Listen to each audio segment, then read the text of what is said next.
I'm not right. You're terrible, Muriel. Talk to me. You gonna do that pogo? You ain't talking to the cops. Today is a brand new day. No, that's it. It's the vibe. G'day, fellow Aussie film lovers, and welcome to another episode of Under Southern Screens, the most screwy Australian cinema podcast. I am screwy! And I'm Matthew. I was not expecting that. I told you I was going avant-garde with this one. He said it before we started recording. I'm going to go really avant-garde with this one. I didn't expect it to not be a language. Oh, okay. There we go. He's one with nature, this Mitch Hale today. I like to whistle like a bird, go like, hold on, so we're going to do it. Oh, that was good. That's good. Yeah, there we go. And people then say, hey, Mitchell, what bird is that? And I go, I don't know. You'd be a good ornithologist. The Haley tit. There you go. He's got two of them. But anyway. Boobs. Can we cut that? Can we cut that one? Man boobs. It's my favorite quote from Summer Heights High is when the teacher, he goes up to the whiteboard and just writes on the whiteboard, man boobs. It's been so long since I watched that show. It'll be 20 years since it came out next year. So that's a little goodness niche thing for you there. Not as maybe we should watch it. I'd be down. Well, it is because it's only one season. Yeah, right? one season, limited series. I reckon 20th anniversary. Let's get it going. Well, that's next year, you said? Yeah. Yeah, keep let's it in the bank. If we're still doing this, which I hope we are, I say I hope so too. Yeah, I say we do it. It'll be better than watching straight to Netflix action stuff like today. That sounds bad. It sounds like I hated the movie that we watched today. I didn't. But anyway, what are we watching? Today, I am going to say, watch out, because we're getting hunted by a film, Apex. The spoilers are going to get you. Yeah, we're being hunted by the spoilers. That's what we're being hunted by. Yeah, that was the bit I should have gone for instead of the That's film all right. itself. No, we'll sometimes need a little comedic leg up, and that's why we're a duo. duo. Exactly. This is why we're a duo. I listened back to all our episodes just to see kind of where we can, where I can do better. Same here. I do that certain as well. stuff. Also, just to make sure that I know you check it when you do it because you do most of the editing, but I just like to make sure that, in case you missed any, if Mitch says a racial slur in the middle of the podcast, if you could he wants make to sure double that check. when I dropped the slurs, I like to make sure that you've took them out instead of tricking me. And you're like, I have, and then I listen back and go, no, you haven't. There's one right there. That's it. You haven't said anything yet that could end your career. No, yet. but I've gotten close. Jury's still out. There's a lot of things I say, and I don't like that because it frustrates me because now I hear it when I'm talking, and I go, this pisses me off. You've become hyper cognizant of your analytical voice. I'm the exact same, honestly. I think we're just bad at this. It's all right. We have a lot of confidence in our podcasting dreams. But we're still learning. We're new. We're going to turn a page. We just watched the Netflix movie Apex. This is a new era for Under Southern Screens. We have. We've gone to Netflix. We're streaming. We're just like Auntie Donna. Oh my gosh. I wish. I don't even think it's just deliberate. We managed to watch 2 movies back to back about women being chased by psychopaths in the Australian wilderness. Very true. Very, very true. I forgot about that. This wasn't deliberate on your part, was it? Can I be honest? I completely forgot we watched The Furies last week. I guess that just goes to show how little it stayed. Either that, or if you think your film idea is wholly original and you're reinventing the wheel, you're not. They differ in a lot of ways, but the base concept. I mean, to be fair, you boil anything down far enough, it's like everything else. You boil anything down, it evaporates. You boil anything down, you're left with a pot. Damn straight. Should I get into the intro this week? Yeah, Mitch? yeah. Let's do it. Let's intro it. Let's rock and roll. It sounded so sad. It's okay. Anyway. That wasn't meant to be. This week on Under Southern Screens, we're taking a look at Apex, a brand new rip-roaring survival action thriller film released in April 2026 that feels like if Uncharted had about 15% more cannibalism. We follow adrenaline junkie Sasha, played by Charlize Theron, as she decides to take a gap year to Australia in substitute for getting a real job as an accountant or sales coordinator at Baker's Delight or something. That's a crazy pool, sorry. That's what I do. I like to spice things up a little. Yeah. She does this because her husband... It is a question mark, to be fair. It could have just been a boyfriend. Who knows? Tommy, played by Eric Bana, unfortunately dies in a horrific rock climbing accident, which is sad for Sasha, but good for Eric Bana, as this is probably the easiest paycheck he's ever gotten for 20 minutes of screen time. While in Australia, Sasha partakes in Australia's natural wonders, but comes across the greatest threat to a backpacker travelling around Australia, crazy British men. Namely, Taron Egerton, playing the character Ben. I think he's Welsh. Is he? I think Taron Egerton's Welsh. No, but they say British. They say British in the film. In the movie he's British. Well, also he's Australian though, because he's like first generation. That's true. Wait, what did he live in Britland? I don't remember. This is unimportant. I don't know why I'm doing this. It's good to fact check. And Yeah, we even though don't. I was wrong. Ben takes a particular interest in Sasha, and what follows is about an hour and a half of cat and mouse with epic wilderness stunts and a little bit of bad Australian accent play just to keep the stakes high. This film was directed by Baltazar Kumakar, sick name, and was filmed in the Blue Mountains in Sydney in February 2025. Apex is an interesting watch, as it feels like if someone ran a script through an Ozploitation theme generator about 10 times, to the point where any impact or gratuity is smoothed clean, but it does have sick whitewater rafting, so that's cool. What did you think of Apex, Mitchell Hale? I must know. I mean, it's alright. It's okay, yeah. It's a movie, man. I thought that The Furies was probably the most aggressively fine movie. I think we've topped it a week later. This is better than The Furies. I agree. Yep, I do agree with that. 100%. So that kind of means The Furies drops on the tier scale. Well, that's fair enough. The longer we watch more movies, the worse movies are going to get. I mean, I'm sure there are Weird Mob is now at the bottom now. Weird Mob was there from the beginning. Yeah, true. Yeah, There's not a single movie we have watched that I've disliked more than a Weird Mob. Well, we got to fix that next week. I was talking to you about this before on the Instagrams. I'd seen one movie of this director's previously, which I didn't know. Yeah. So he did the 2022 Idris Elba-led Beast, which is a movie where Idris Elba fights a lion in Africa. That sounds awesome. I remember having a good time. Now, it was 2022. I saw it in cinema, so I was a younger man. And as we recall from last week, my younger film opinions maybe should be held with a grain of salt. He's an evolved man. I think there's a statute of limitations on film opinions. I agree with that 100%. People grow. People change. If you hear an opinion of mine about a film that's about 3 or 4 years old, you can kind of ignore it, I think. Disregard that. Because like every once in a while I'll go onto your Letterboxd and I'll see I'll watch a movie and I'll see a review from you from 2017 or something like that. And I'm like, wow, bro is active in his film opinions. Yeah. Even back then. Anything between 2017 to 2018 is backdated by me. So I kept a log of all new movies I watched in what month I watched them in on a section of my notes. That's awesome. On my iPhone. And then I found out about Letterboxd, so I backdated all of that. So that would have been an effort. All those reviews are actually from 2019. He's like a modern day Australian Kevin McCarthy. He just loves the movies so much. I do love film so much. Is it just me? And I know that we should be talking about the film, but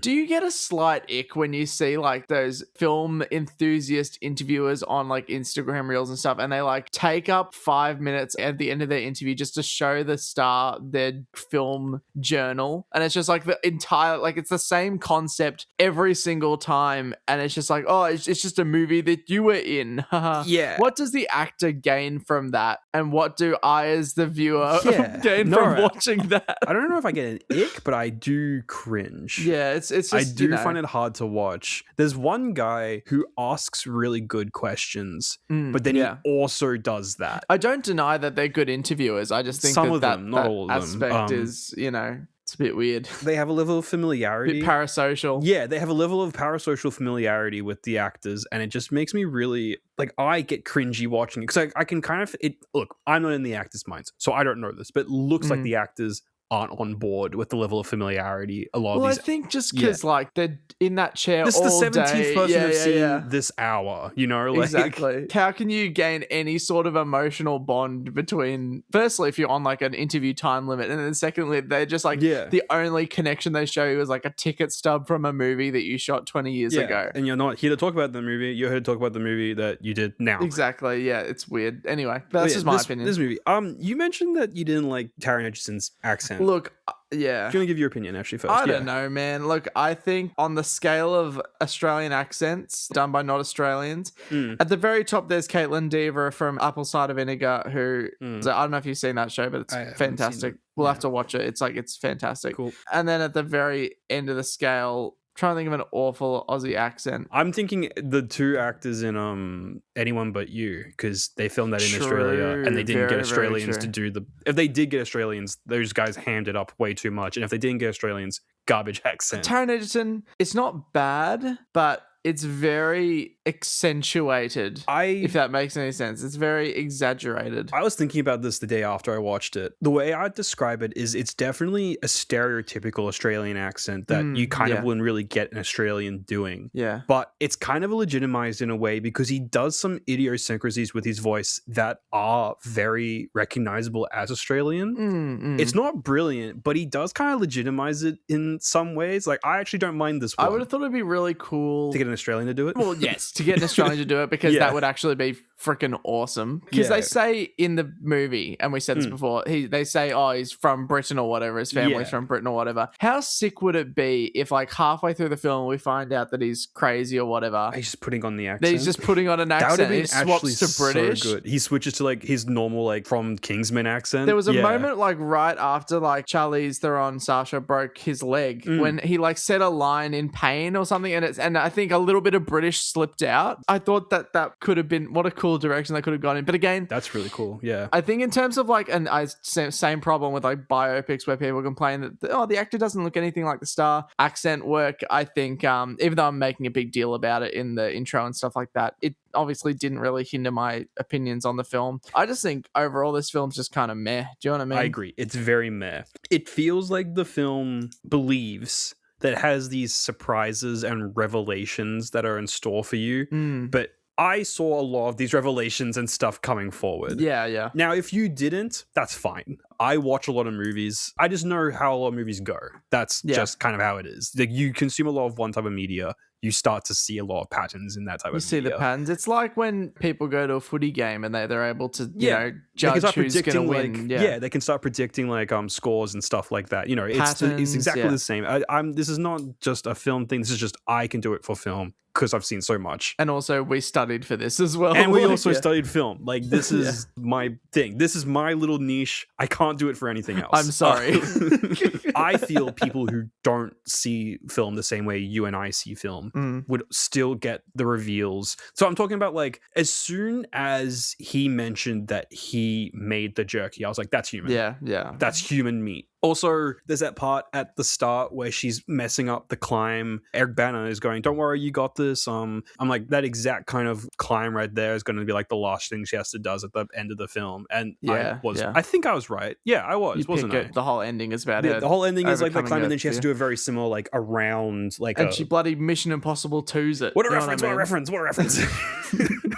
I think the structures are very, very clear. And again, for a general audience, I can see it working, but I feel like if there was just a little bit more depth in the way it's structured, that could be cool. The other thing too, and I keep hearing all these rumors that new Netflix movies, new Netflix shows are being amended to, like, keep attention spans and stuff like that. And, like, especially at the start when Sasha and Eric Bana's character on that mountain, it felt like they were, like, explaining everything they were doing. They're like, all right, I'm gonna cut the wire now, and then there's a shot of them doing it. And I get that maybe that would be the case when they're, like, on a mountain and stuff, but it just felt like they were trying to keep attention for the audience while they were on their phone and stuff. It's just, they design content around the idea that you're not actually watching it. Yeah, exactly. Yeah. Which is a horrendous design brief. I agree. 100% agree with that. When you make a piece of content, you should expect it to be watched. Do you know what I mean? As a viewer, it is your duty to meet whatever you're viewing on the level that it is expecting to be met at. Exactly. And when it comes to a movie, the expectation is that you freaking watch it. And if you're not paying attention and you're on your phone, that's not the problem of the filmmaker to try and re-engage. That's a problem with the audience member. Now, that's not to say there aren't boring movies or there aren't movies that suck. But as soon as the movie starts, you've whipped out your phone, your opinion's a little bit invalid. You haven't engaged. It's like if a book repeated lines or, like, use specific words in larger font to keep attention. Which is what books for 8-year-olds do. Because they don't have the attention span to read Ulysses yet. But anyway, like, again, small nitpicks. As the movie went on, it became more oratory based, sound design, the cinematography, I thought, became a little bit better. It was nice that the Australian outback was kind of colorful, maybe a little oversaturated, but it was nice. It was okay. The thing I do like about this film is that it was compact. It wasn't a larger narrative. There was 3 characters, pretty much. 3 ones that you spend proper time with, yeah. And it's just a singular story, a singular narrative. Yeah. It doesn't try and sequel bait by having Sasha go to Ben's family's abode. Sorry. It's just simple, it's contained. The reveals are paid off. One reveal that I didn't see coming was that Ben ate his mum. No. Oh, that was cool. And it was conveyed subtly, I think, as well. You got that? Because there's that part at the start where she makes a joke about his mum. I was like, nah, he straight up killed his mum. When he says like, oh, you were the first, she was the first or whatever. It's like, oh, you know what I mean? It's like, you know. What I find a bit confusing with this film is it seems to take a little bit of time to try and humanize Ben. Yes. And I'm not exactly sure what the point was, because by the time they try and do that, he's beyond redemption. He's a mass murderer. He's a creep. And the thing is, we don't even really get much from it as well. That's the thing, right? He doesn't become a tragic figure because the film doesn't spend enough time on him for it to be tragic. A different movie with different goals could have done it, but this movie, the character is Sasha, who we're following. She's who we are identifying with. She is our audience conduit. She's who we want to succeed. Yes. So why is the film spending any time on he's basically a slasher villain. We don't give a crap about Freddy's backstory. That's why some of the Nightmare on Elm Street movies did poorly. They were like, we got to give Freddy some backstory. It's like, no, he's just a murderer. That's his thing. He's an obstacle, essentially. An obstacle that needs to be overcome. We should be really humanizing Sasha. Spend more time humanizing Sasha. But I think it's interesting the what could have beens are here. Why does Sasha get attracted to Ben? How I read it, even though it wasn't, I don't think it was this, but it would have been great to see the reasons why Sasha initially, before he was revealed to be Psycho Man, because he's actually quite normal at the beginning of the film. Like he's just like a normal dude, like seems really, really casual or whatever. Yeah. It would have been interesting to see Sasha gravitate to Ben because she's reminded of Eric Bana's character or something like that, or make that more of an explicit point. There's no reveal when he turns evil either. I mean, I know it's in the trailers and all that, but even in the movie, there's no reveal when he turns evil because Sasha from the beginning is suspicious of him. Yes, yeah. And so we as the audience go, oh, the main character knows something. Yeah. We, therefore... know something's up, 100%. Yeah, we know something. So there's no peeling away of the layers of Ben because we know, ignoring the fact we've seen the trailers, we know he's crazy because Sasha knows he's crazy. If Sasha bought into Ben's sort of everyman, then it would be a bigger betrayal. And it'd be so much more insane. You'd be like, no, girl, he's crazy. But there's no reason for her to think he's crazy yet. Yes, and she's and he's like being a decent guy, but then he hits you with the, oh yeah, you did really well at the campground line, and you're like, oh no, he really do be crazy. Like, you know, like I really actually quite enjoyed that second encounter they have after she has her stuff stolen. That gradual reveal was cool. Yeah. And then I liked the use of the Chemical Brothers. I was wondering because I'm not very into sort of alternative music like that.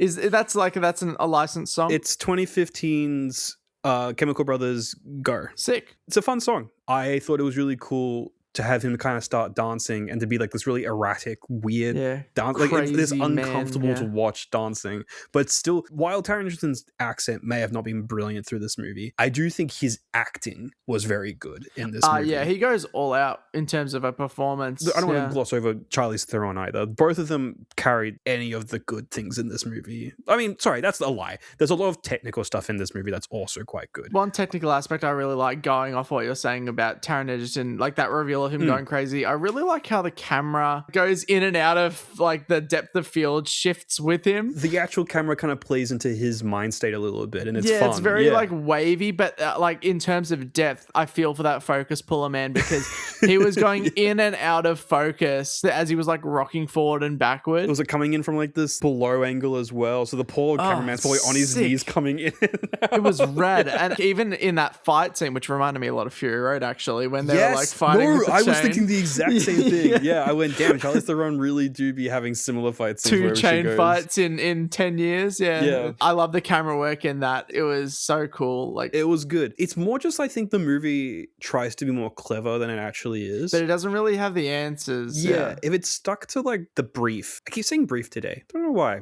Maybe I'm thinking of underwear. Should start saying It's a joke. I already made that reveal. joke. What a reveal. Brother, you heard it here first. on the Southern Screens. I don't know how, but we should make that the social for this episode. Me when I reveal personal information about myself. Dude just online. doxed it.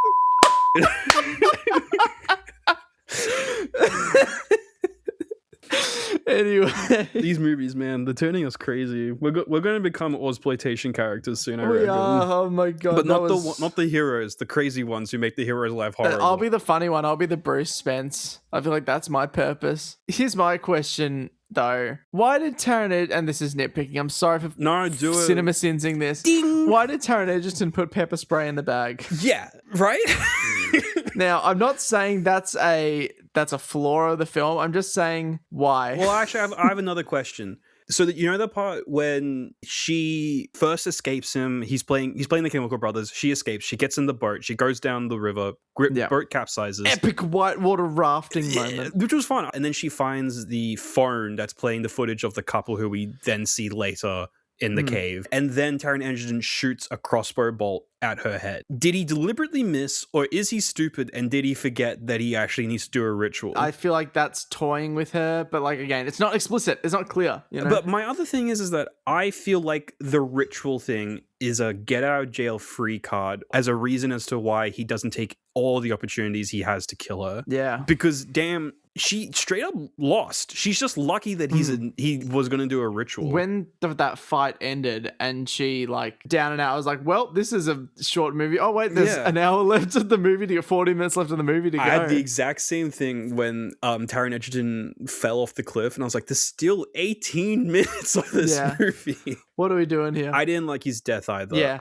I think the ending, the finale is all a bit of a wet fart, to be honest. I think it hinges on the audience's buy-in, on the emotional euphoria of seeing her complete the climb in spirit that she didn't succeed in at the start of the film. The problem is that I don't care about that climb, because to me all that climb did was take away Eric Bana from me. There's not even much stakes because it's like Taron Egerton, he's gone, his legs busted, he's basically just waiting to die. I actually don't understand why she didn't just wait for him to die. She said, I could do this, I could wait, and she just doesn't though, because then she's like, it has to be a tandem climb, and I'm like, why? Maybe I don't know anything about climbing. To be fair, that I reckon that's actually not a problem with the film. That's probably my knowledge is an issue there. I should ask a co-worker of mine. She's an adrenaline junkie. She'd know. Ask them about like why a certain climb would have to be tandem or not. It's alright.